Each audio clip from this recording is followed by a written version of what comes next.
excuse me. Sorry, sirs.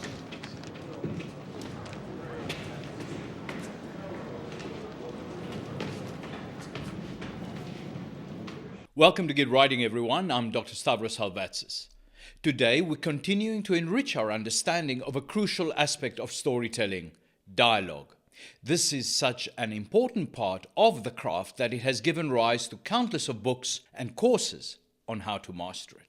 Specifically, we'll explore what Dwight V. Swain calls dialogue continuity in his book, Film Screenwriting, A Practical Manual. Let's get going.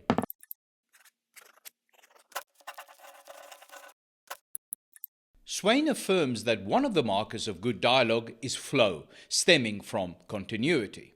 That is, each line of dialogue acknowledges the one preceding it in some direct or indirect way. There are several ways to do this.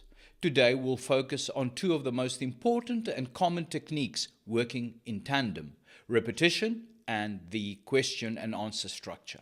By repeating a word or phrase from one line to the next and demanding answers to questions, writers create a stream that keeps the conversation cohesive and engaging. A good example of this technique can be seen in the Better Call Saul episode, Chicanery. This is a courtroom scene where Jimmy, Saul McGill, cross-examines his brother Chuck McGill, a brilliant lawyer himself. Chuck claims to suffer from a mystery illness which makes him sensitive to electrical currents. The courtroom lights, except for the exit sign, have been switched off and all electrical devices such as cell phones and watches removed from the courtroom. Chuck is accusing his brother Jimmy of unlawful practices and wants to have him stripped of his law license. Jimmy's only defense is to have his brother appear so mentally challenged by his phobias so as to render his testimony against him unreliable. This scene masterfully uses the question and answer format as well as some repetition of words to build mounting tension, only to have it all released at the end, showcasing Jimmy's mastery of the setup. The farther away it is, the stronger the source needs to be to have an effect. Got it. So if I had a small battery, say, from a watch or something, and I got it close to you, close to your skin, you'd know. I would feel it, yes. Is this leading to something, Jimmy? Can you feel more current coming from any particular direction right now? From that back wall? Or from over there? Or up through the floor? Can you tell us where the nearest source is right now? What does Jimmy have up his sleeve? Jimmy, do you have something in your pocket? Yes, I do. As a matter of fact.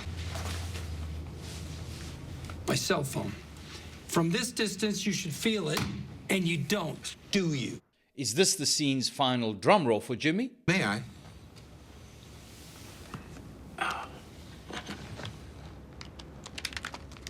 Just as I thought. There's no battery in here. You removed the battery.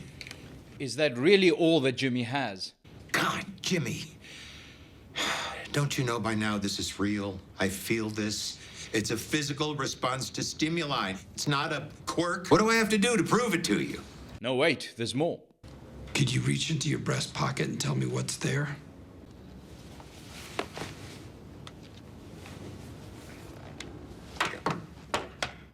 Cymbal crash.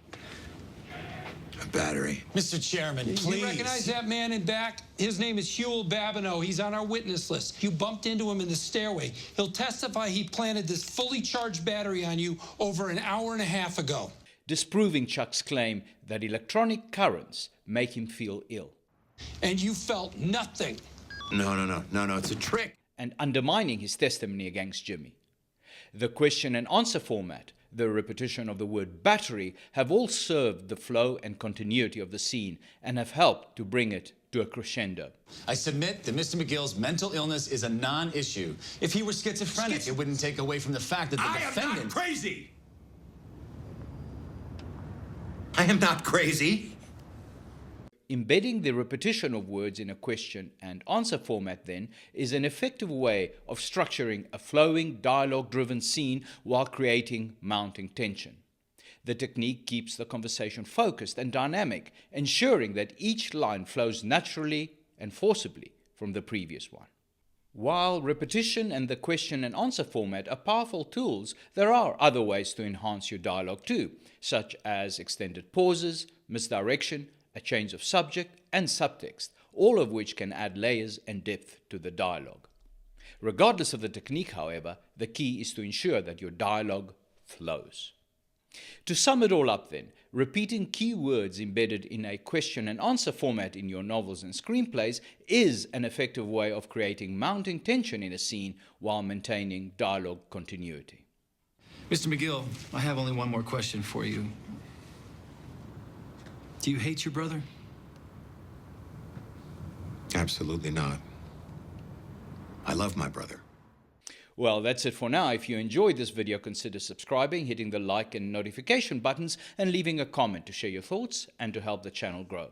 Thank you for watching, and I'll see you soon.